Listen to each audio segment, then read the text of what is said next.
Everyone, आप सभी का बहुत सारा स्वागत है इस बेहतरीन सी क्लास में। और यहाँ हमारी शुरुआत हो रही है एक नई जर्नी बैंकिंग अवेयरनेस की। बैंकिंग अवेयरनेस जिसके बारे में स्टूडेंट्स बहुत दिनों से बोल रहे थे मैम प्लीज इसकी क्लास शुरू करो, उसी की ये क्लास आज से मैं शुरू कर रही हूँ। और आज का हमारा टॉपिक होगा क्या? History of Indian banking. हम लोग भारत की जो बैंकिंग है इसकी हिस्ट्री पढ़ेंगे, आखिर में शुरू कैसे हुआ, कहां से हुआ, कहां से आ गया। ठीक है, तो इसके बारे में हम पढ़ेंगे।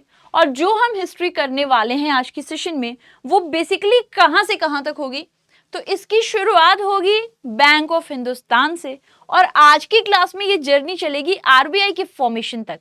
तो चलो समझते हैं कि हुआ क्या था, कैसे हुआ था। देखो शुरू शुरू में अगर मैं आपसे बोलती हूँ, देखो बेटा एक बात याद रखना, कभी भी आप देखो तो जब तक कोई चीज ऑफिशियल ना हो जाए तब तक उसको कभी किसी हिस्ट्री के पेज में तो नाम आया ही नहीं है किसी का भी। कभी आप किसी चीज को उठा के देख लो, ठीक है। अब जैसे बोलने को लोग बोल देते हैं, अरे वो देखो ये है वो है, लेकिन जब तक उसको लिखित, एक बड़ा छोटा सा एग्जांपल जो मैं कई बार आप लोगों को पेड क्लास में और कई जगह भी देती हूँ कि ऐसे कई बार हम लोग राह चलते होते हैं और लोग कहते हैं अरे वो देखो तुम्हारी भाभी जा रही है। अरे भाभी जा रही है बोलने से नहीं होता है, शादी करने से होता है बेटा। तो ये बात तो याद रखना, ठीक है। तो जब तक उसको प्रमाणित ना कर दो तब तक कौन जा रहा है कोई बता नहीं सकता। इस बारे में याद रखे रहना, बड़ा इंपॉर्टेंट है ये, ठीक है। एनीवेज, यही हाल है बैंक का। हमारे देश में बैंकिंग जैसी सुविधाएं थी लेकिन मौखिक बोलचाल में था। हमें इतने पैसे दे दो हम लौटा देंगे, तुम हमारा ये वाला गाय रख लो, हमें कुछ पैसे दे दो हम तुम्हें पैसे लौटाएंगे, हमारी गाय दे देना। यही तो सिस्टम होता है, हमें इतने पैसे दे दो और हम तुम्हें लौटा देंगे, तुम हमारी तरफ से ये जमीन रख लो, हमें लोन दे दो। यही होता है ना, यही चल रहा था। लेकिन नथिंग वॉज रिटन। तो मुगल के समय की बात करें हम लोग, या हम लोग अगर बात करते हैं ये इस समाज की, वैदिक टाइम की बात करते हैं, मौर्य समाज की बात करते हैं, हर समय से ये था। लेकिन कहीं कुछ लिखित नहीं था। लिखित कब आता है? लिखित आता है जब अंग्रेज आ जाते हैं हमारे देश में। मॉडर्नाइज तो उन्होंने कुछ हद तक किया है, नो डाउट। तो जब अंग्रेज आ जाते हैं हमारे देश में राज करने के लिए, तब क्या होता है?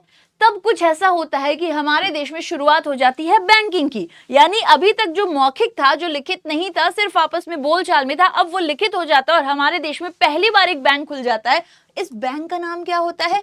इस बैंक का नाम होता है bank of Hindustan. Bank of Hindustan को खोला जाता है सन 1770 में कलकत्ता में अलेक्जेंडर एंड कंपनी के द्वारा। एक ब्रिटिश एजेंसी हाउस होती है। बेसिकली इसको खोला क्यों गया? क्या ये सरकारी था? नहीं नहीं, इसको प्राइवेट वालों ने खोला था। किस काम के लिए? इसको इसलिए खोला गया था ताकि ये जो कंपनी थी, जैसे ईस्ट इंडिया कंपनी है, या आप कह सकते हो जो ब्रिटिश के लोग थे, जो अंग्रेज हमारे ऊपर उस वक्त में, क्योंकि पहले पहले तो अंग्रेज राज कर रहे थे, तो उनके जो लोग थे, जो लोग अपनी कंपनी बना रहे हैं, व्यापार कर रहे हैं, उनके लिए ये था। उन्होंने इसकी शुरुआत करी, उन्होंने इसको खोला, ठीक है। शुरू होता है सन 1770 में, बंद हो जाता है कब? बंद हो जाता है ये सन 1832 में। क्योंकि ऑनेस्टली किसी को इतना एक्सपीरियंस नहीं था। बिना एक्सपीरियंस के कुछ ना चल पाता, ये भी ना चल पाया। तो शुरुआत हो गई अब, क्योंकि अब फॉर्मली एक बैंक खोल दिया गया और इसको बैंक के नाम से खोला गया। तो हमारे देश के इतिहास के पन्नों में जो पहला बैंक अपना नाम लिखा है वो है बैंक ऑफ हिंदुस्तान, क्योंकि ये अपने नाम से चला, अपने नाम से बंद हुआ। मद्रास बैंक की बात करते हैं तो दूसरे और भी रीजन से चला और उसका मर्जर कर दिया गया, अपना नाम एग्जिस्ट नहीं किया। इस वजह से हमारे वहां का पहला bank was bank of Hindustan. शुरू हो गया, ठीक है।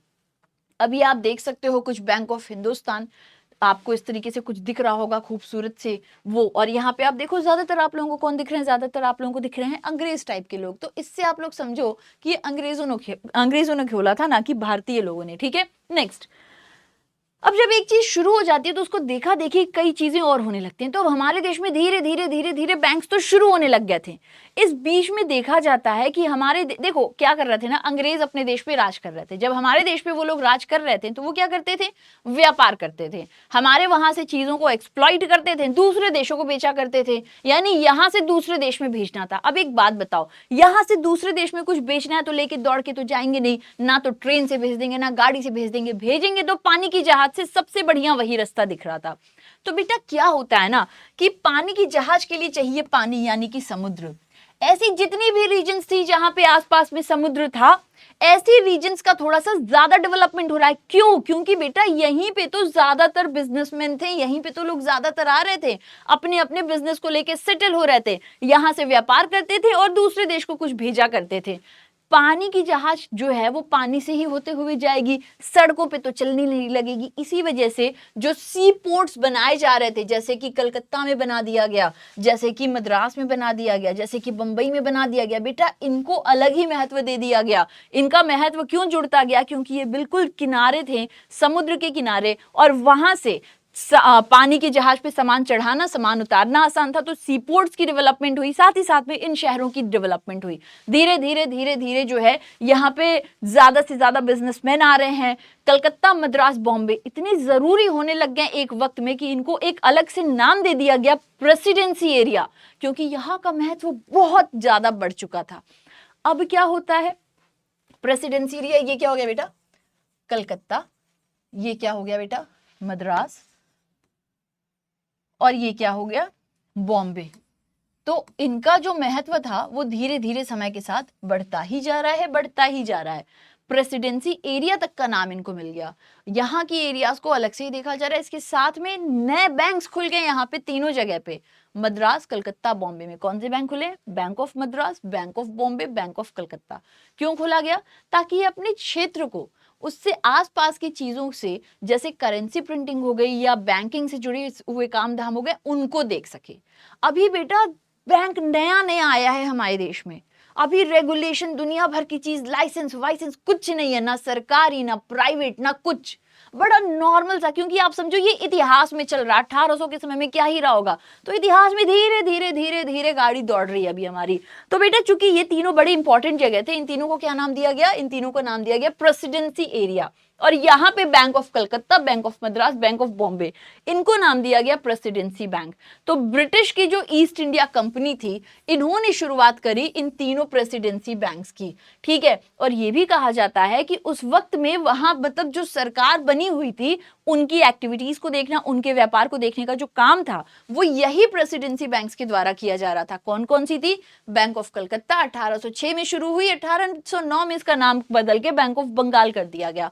बैंक ऑफ मद्रास 1840 में शुरू हुई, और bank of Bombay, bank of Madras 1843 में शुरू हुई। ये तीन बैंकों को इकट्ठा कहा गया कि ये क्या है? ये है प्रेसिडेंसी बैंक, क्योंकि इन्हें प्रेसिडेंसी एरिया में खोला गया था। अब क्या होता है? अब कुछ ऐसा होता है कि इन बैंकों को थोड़ा सा शक्तिशाली बना दिया गया, अपनी अपनी एरिया में आप ही सबसे सर्वे सर्वा हो। तो इन बैंकों को कुछ अलग से अधिकार दिए गए कि भैया आप हमारे देश में पैसे रुपए को छापो, आप क्या करो, जो ईस्ट इंडिया कंपनी है आप उसके कारोबार को देखो, उसको लोन दो, उसके खाते खोलो, उससे पैसे लो। तो ये उनका काम कर रही है। तो बेसिकली इनका क्या काम हो गया था? इनका काम ये हो गया था कि हमारे देश से ओपियम हो गया या कॉटन हो गया, ये सब जो बहुत भर भर के ये अंग्रेज हम लोगों को लूट रहे थे ना, ये जो अपना काम धाम कर रहे थे, उस काम धाम को यही एजेंसी देख रही थी। कौन सी? Presidency bank. बंगाल के, क्योंकि मैंने क्या कहा, एक्सपोर्ट करना है, दूसरे देश बेचना है, तो भाई आपको पानी की जहाज की जरूरत होगी। पानी की जहाज तो वहीं से आएगा जहां पे पानी होगा। पानी यहाँ पे आप देख लो, ये भारत के नक्शे को आप देखो तो पानी ही दिख रहा है ना। यहाँ पे इधर आपको बंगाल की खाड़ी मिल जाएगी, इधर आप लोगों को फिर अरेबियन सी, इंडियन ओशन इसी रीजन में दिखेगा ना। इसी से यहाँ से पानी की जहाज का आना जाना आसान था। तो ये तीनों एरियाज बड़े डेवलप हो गए उस टाइम पे, ठीक है। अब यहीं से इनके सारे के सारे काम धाम चल रहे हैं। अच्छा फिर क्या होता है? शुरू में तो यही आए थे, और ये जो तीनों बैंक थे ये लेन देन भी कर रहे थे और रुपए भी छाप रहे थे। लेकिन सन 1861 में एक नया काम होता है। 1861 में हमारे देश में पेपर करेंसी एक्ट आ जाती है। पेपर करेंसी एक्ट के आने की वजह से जो इनको एक अधिकार दिया गया था कि आप पैसों को छाप छाप के मार्केट में भेजते जाओ, चूंकि उसका अपना कानून आ गया, तो वो अपना काम कर रहा है। आप ऐसे समझो कि दो घर है, इनको दोनों घर का अधिकार दिया गया हुआ है, लेकिन अब एक नए घर का नया मालिक आ गया तो कहेगा ना, अरे तुम जाओ हमारे घर में, तुम क्या करोगे, हम अपना देख रहे हैं। वही हाल था, इनको सारे पावर्स दिए गए थे। तो अब जब अपना एक खुद का कानून आ गया है करेंसी का, तो वो उसको देखेगा। इसलिए कहा गया कि देखो भाई, करेंसी वाला अपना काम हो चुका है, तुम चलो निकलो, तुम्हारा अब यहाँ पे कोई रोल नहीं रह गया। तो इनको हटा दिया गया कि अब ये सिर्फ और सिर्फ एक ही काम करेंगे। क्या करेंगे? लेन देन करेंगे। ब्रिटिश की जो एजेंसीज हैं, जो ये अफीम हो गए, जो कॉटन हो गए, उसको बेच रहे हैं, उसको खरीद रहे हैं, उसका लेन देन देखने का इनका काम हो गया, ठीक है। ये हो गया हमारे प्रेसिडेंसी बैंक। प्रेसिडेंसी बैंक्स के बाद में धीरे धीरे धीरे धीरे क्या होता है? अब हमारे देश के लोगों को लगा कि यार भारत के अंदर बैंक्स तो खुल रहे हैं, तो ये लोग भी धीरे धीरे से बैंक में जाना शुरू कर दिए। लेकिन एक परेशानी थी, हमने हर मूवी में देखा है, ठीक है, किस तरीके से भारतीय को अंग्रेज कितना गलत ट्रीट किया करते थे, हर एक मूवी में हम ये देखते आए हैं। यहाँ भी कुछ ऐसा ही हो रहा था। भारतीयों को जो ये मतलब हमारे देश पे आप बैंक बना रहे हो, हमारी देश की मिट्टी में बना रहे हो और हम ही लोगों को गलत ट्रीट कर रहे हो, तो जो भारतीय थे उनको बहुत गलत ट्रीट किया जाता था, उनके साथ में बहुत दुर्व्यवहार होता था, ना उनको बैंकिंग की सुविधा मिलती थी, ना लोन मिलता था, ना कुछ। अब ये एक गलत बात थी। तो हमारे देश में ना स्वदेशी आंदोलन शुरू हुआ। उसी स्वदेशी आंदोलन को फॉलो ऑन करते हुए क्या किया जाता है, जो हमारे देश के बड़े बड़े इंडस्ट्रियलिस्ट थे उन लोगों को बड़ा जोश आया कि तुम यार हमारे देश में ही खड़े हो और हमारे देश के लोगों को गलत ट्रीट कर रहे हो। उन्होंने क्या किया, उन्होंने भी कहा कि हम भी बैंक बनाएंगे। तुम होते कौन हो? अब क्या हो रहा है कि ये अंग्रेज तो है ही, प्रेसिडेंसी बैंक बना लिए, बैंक ऑफ हिंदुस्तान बना लिया और दनादन बैंक बनाना शुरू किए। तो कुछ ऐसे बैंक्स हो रहे हैं जो अंग्रेज बनाते जा रहे हैं, उसको बना रहे हैं, उसको मैनेज कर रहे हैं। कुछ ऐसे बैंक्स होने लग गए हैं जो भारतीय बना के और भारतीय मैनेज करने लग गए। धीरे धीरे धीरे ये सिलसिला चढ़ा। ठीक है, अब वही हो गया कि तुम शेर हम सवा शेर, वही बात हो गई थी यहाँ पे। तो कुछ ऐसे बैंक्स हो गए जो अंग्रेज बनाने लग गए, इनको क्या नाम दे दिया गया, इनको नाम दे दिया फिरंगी बैंक, क्योंकि वो तो फिरंगी थे। कुछ ऐसे बैंक हो गए जो भारतीय अपने देश में बना रहे, उनको कहा गया कि ये तो हमारे स्वदेशी बैंक है, ये तो हमारे भाइयों बहनों के साथ अच्छा करेंगे, इनको जो है स्वदेशी बैंक का नाम दे दिया गया। उस टाइम पर लाइसेंस लेना कोई मुश्किल काम नहीं था, बहुत ही आसानी से लाइसेंस ग्रांट कर दी जाती थी। आप देखो जरा स्ट्रक्चर को, ठीक है, मैं आपको बस एक्सप्लेन करने की कोशिश की हूं कि ये जो कॉन्सेप्ट था थोड़ा हमें अलग दिख रहा है, ये फिरंगियों के लिए होता जा रहा था। उसी टाइम पर दोनों बैंक रन कर रहे हैं, फिरंगी को रन कर रहा है फिरंगी, स्वदेशी को रन कर रहा है स्वदेशी। ठीक है, धीरे धीरे धीरे ये चीजें हमारे देश में बढ़नी शुरू हो गई। तो स्वदेशी बैंक कौन से थे? ये वो बैंक थे जिसको भारत के ही बिजनेसमैन शुरू कर रहे थे, क्योंकि ऐसा थोड़ी ना है पूरा देश में हर एक लोग गरीबी थे, अमीर लोग भी थे भारत के अंदर। तो वो जो अपनी तरफ से शुरू कर रहे हैं उनको कहा गया स्वदेशी। स्वदेशी का मकसद यही था कि वो जो हमारे खुद के देश के बैंक्स थे। फिरंगी बैंक्स कौन से हो गए? फिरंगी बैंक्स इसमें से वो हो गए जो कि कॉलोनियल इंटरेस्ट को सर्व कर रहे हैं, अंग्रेजों के लिए काम कर रहे हैं, उनका काम कर रहे हैं। स्वदेशी बैंक उस टाइम में कौन कौन से थे? अच्छा, आपने इंडियन बैंक का नाम सुना है, केनरा बैंक का नाम सुना है, पीएनबी का नाम सुना है, ये सब उस टाइम के स्वदेशी ही थे, हमारे ही देश के लोगों ने शुरू किया था, वो सब के सब स्वदेशी थे। और इनके भी बड़े सारे फिरंगी बैंक्स भी थे अपने देश में। ठीक है, ये सब तो चल ही रहा है, स्वदेशी भी चल रहा है, फिरंगी भी चल रहा है, अपना चल रहा है। फिर उस वक्त की जो सरकार थी उसने सोचा कि चलो कुछ तूफानी करते हैं। तूफानी क्या किया इन्होंने बोला कि ये जो हमारे तीनों प्रेसिडेंसी बैंक तीन अलग अलग जगह से काम कर रहे हैं, चलो इनको एक कर देते हैं। आए बैंगन नहीं, देखो इसमें इन्होंने क्या किया, इन्होंने बस ये कहा कि चलो इन तीनों को एक कर देते हैं और एक करके एक बैंक बना देते हैं। कौन सा बैंक बना देते हैं? Imperial bank. तो 1921 में इन्होंने क्या किया, इन तीनों बैंक को मर्ज कर दिया। मर्ज करने का मतलब एक कर दिया, और एक करके जो इन्होंने नया बना दिया वो क्या बना दिया? वो बना दिया imperial bank of India. Imperial bank of India क्या कर रहा है? देखो, पहली बात तो भाई लोन लेना, डिपॉजिट लेना सब काम कर रहा है। दूसरा, उस वक्त की जो ब्रिटिश की सरकार थी उनके भी बैंक का, जैसे आज के समय में, तब तो आरबीआई था नहीं, तो आरबीआई की जगह कोई तो होता। तो आज के समय में जो आरबीआई कर रहा है ना कि भारत सरकार के लिए बैंक का काम करता है, तो ये था जो ब्रिटिश सरकार के लिए बैंक का काम कर रहा था। इसकी ब्रांचेस भारत में बर्मा, म्यांमार और सिलोन में देखने को मिलती थी। इनका थोड़ा बहुत रोल था, लेकिन एग्रीकल्चर वगैरह को सपोर्ट नहीं कर रहे थे। तो ये इंपीरियल बैंक अपनी साइड से एक कहानी इनकी अलग चल रही है, धीरे धीरे धीरे धीरे ये भी काम कर रहे हैं। उस टाइम की हम अगर बात करें तो यार ब्रिटिश हमारे देश को लूटने आए थे, हमारे देश का भला करने नहीं आए थे। तो जाहिर बात है वो अपना प्रॉफिट देख रहे थे। इनको इनका प्रॉफिट कहाँ दिख रहा था कि भाई चलो हम लोग इंडस्ट्रियलिस्ट को पूरा बढ़िया से जो है सर्व करते हैं। तो ये हो रहा था ना कि अमीर लोगों को आप अमीर बनाते जा रहे हो, लेकिन हमारे देश में बहुत लोग ऐसे थे जो एग्रीकल्चर वगैरह से रिलेट कर रहे थे, उनके ऊपर इनका ध्यान नहीं था, क्योंकि ये देश के लिए काम नहीं कर रहे थे, ये अपने लिए, अपने देश के लिए कर रहे थे। और ये हमारे देश की थोड़ी ना थे, भारत के अंदर काम कर रहे थे, लेकिन अपने देश वालों के लिए, अपने लोगों के लिए कर रहे थे।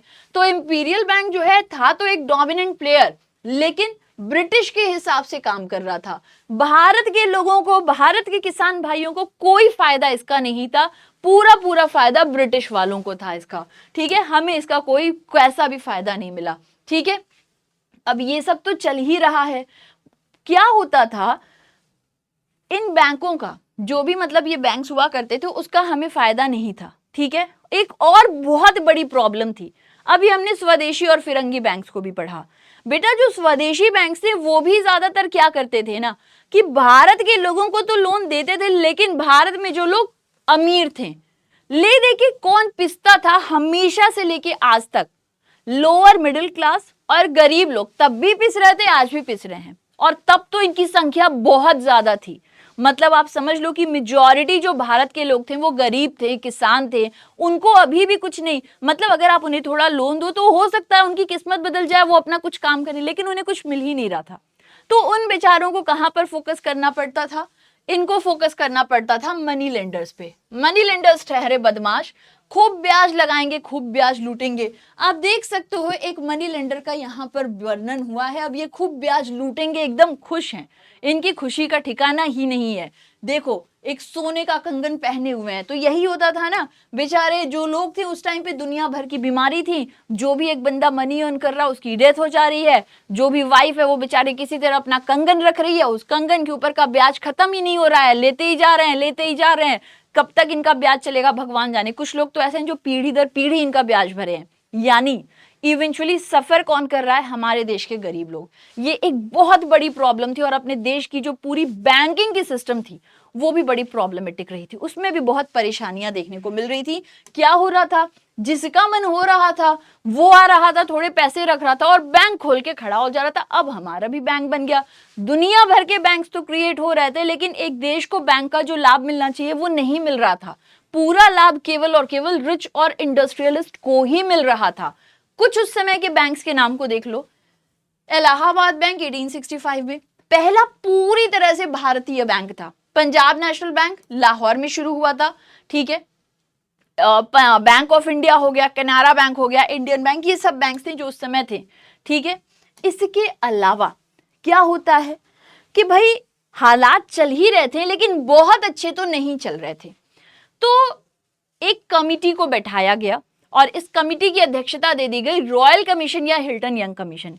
इनसे कहा गया भाई एक बात बताओ, हमारे देश में बहुत सारे स्वदेशी और फिरंगी बैंक आज के समय में बन चुके हैं, ठीक है, इससे क्या लाभ है और क्या ऐसा हो सकता है कि इन बैंकों के ऊपर कुछ आपत्ति आए?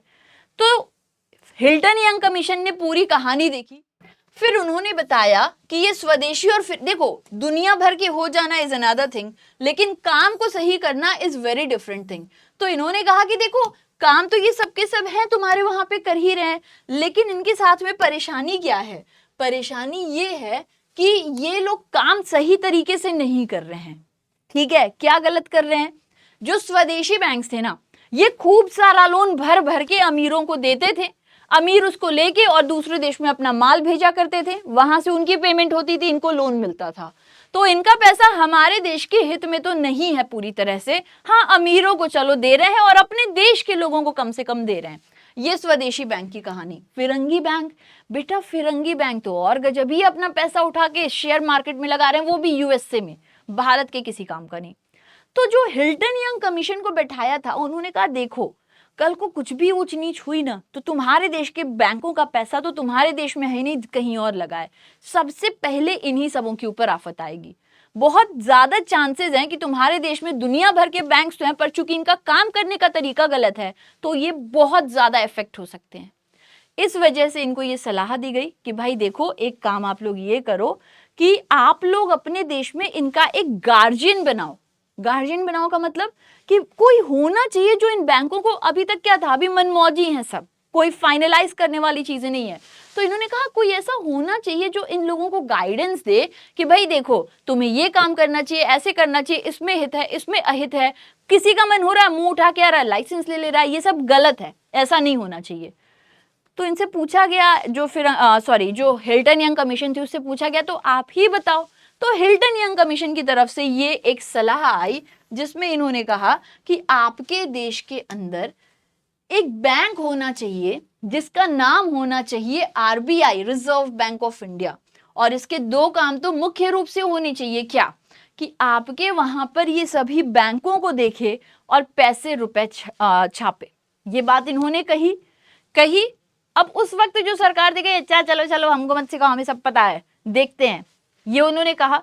1926 में इनकी तरफ से ये रिकमेंडेशन आई और 1929-30 में वही हुआ जो नहीं होना चाहिए था। क्या हुआ, कैसे हुआ, ये हम कल जानेंगे। आई होप आप लोगों को आज का सेशन पसंद आया हो और ये क्लास अच्छी लगी हो। अब आज से रिलेटेड कुछ क्वेश्चंस हैं जिनका आप लोग कमेंट में आंसर करिएगा। बैंक ऑफ हिंदुस्तान को कब एस्टैब्लिश किया गया था?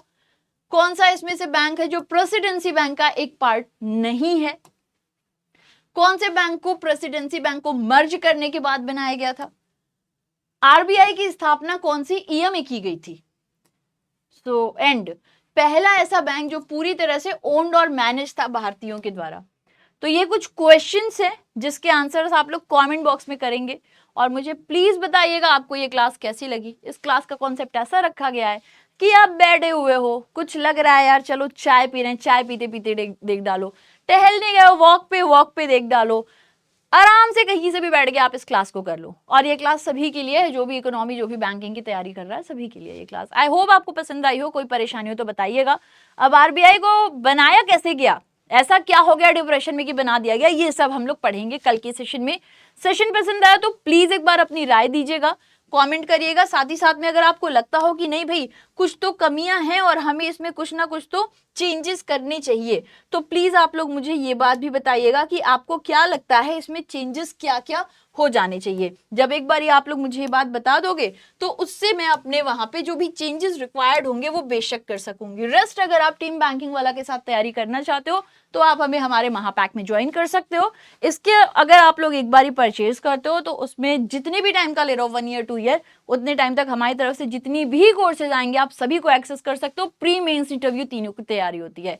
चलो फिर मिलते हैं। Till then take care, love you, bye bye everyone.